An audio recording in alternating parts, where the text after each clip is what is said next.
The admin and I played a little game. Whenever I showed up to perform, he would hand me a little card. And on it would be a phrase or a couple of words, and I had to write a poem about it, or else he wouldn't let me come back and perform again. It was really actually very good to make me a better poet.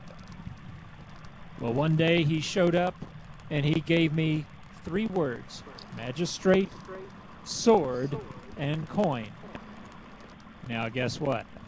I know Warren Zevon songs. I know that's lawyers, guns, and money, but I decided to take it in a little bit different fashion, and here's what came out of this. One of the all-time favorites of the shows that I give. This is called The Magistrate, the Sword, and the Coin.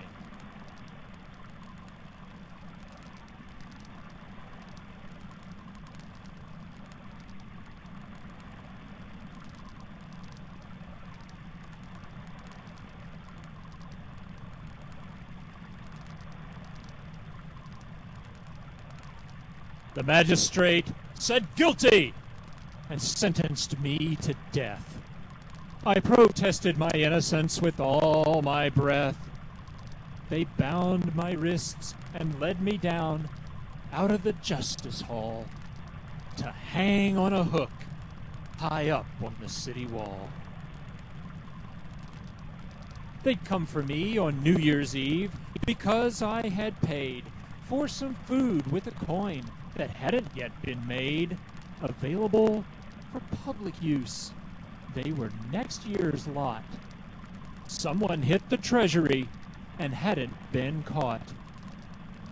Oh, I got roughed up a bit, but I'd been through that before.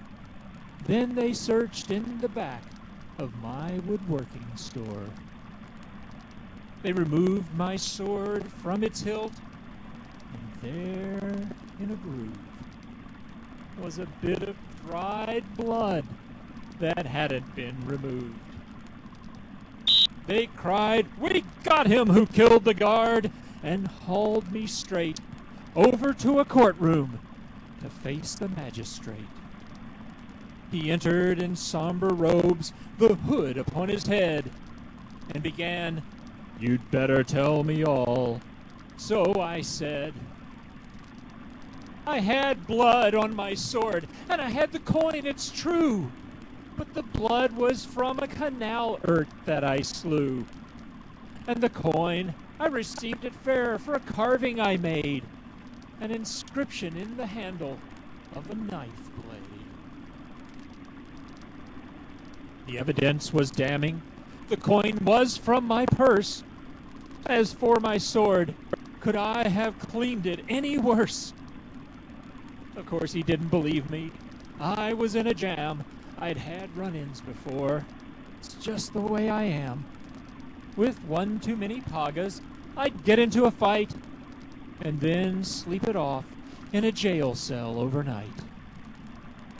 Now, bound by ropes and my past, o'er the edge I could see the sharp end of a hook pointed up at me. They pushed me over that edge and let me down real slow.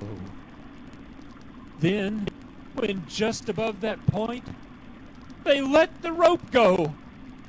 Those guards were real pros. They had execution pride. Their drop forced the point in, then out my other side. Oh, I let out a scream, the pain too much to bear. My weight arched my back, sweat ran down into my hair. My legs dangled to one side, my head the other way. Below I heard a shout, it seemed so far away. "My master, please be strong. I promise I will find out just who the real thieves are and where they are about." She then professed her love for me. What a loyal slave.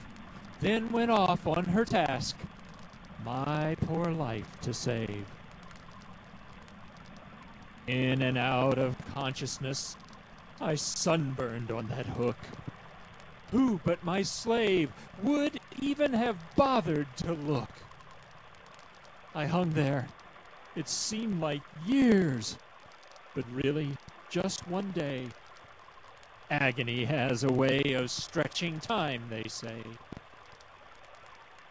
Caked with blood and crusty sweat, I hung there through the night until I heard the sound of hooves about first light. "Open the gate!" I heard him say in a voice so strong. "I'm the captain of the guard, here to right a wrong." In a short time I heard feet. It was the magistrate. He had been called to see to the ruckus at the gate. The guard threw down a bag. I heard the distinctive sound of 1,000 coins cascading onto the ground. Then came a heavy rolling thud. He needn't have said, "I found the coins with this thief. Here's his severed head." Near sunset I got a tip as to his hideaway in an old farmhouse not 20 pasangs away. I caught the thief red-handed. This evidence is new. Such an error has been made. Sir, what will you do?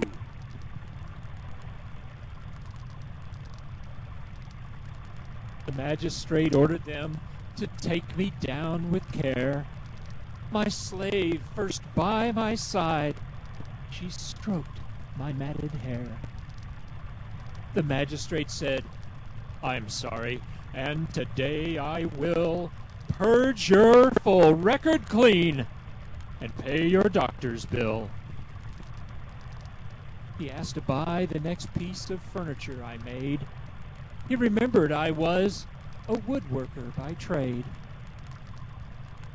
I was laid up in bed a full quarter of a year, and the whole time my kajira was always near.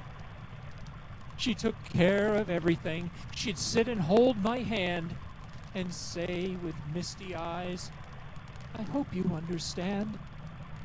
The note I wrote was the only thing I could try to save your life, my love. I couldn't let you die." Her love for me would help hide my secret for all time. The man she turned in was my partner in the crime.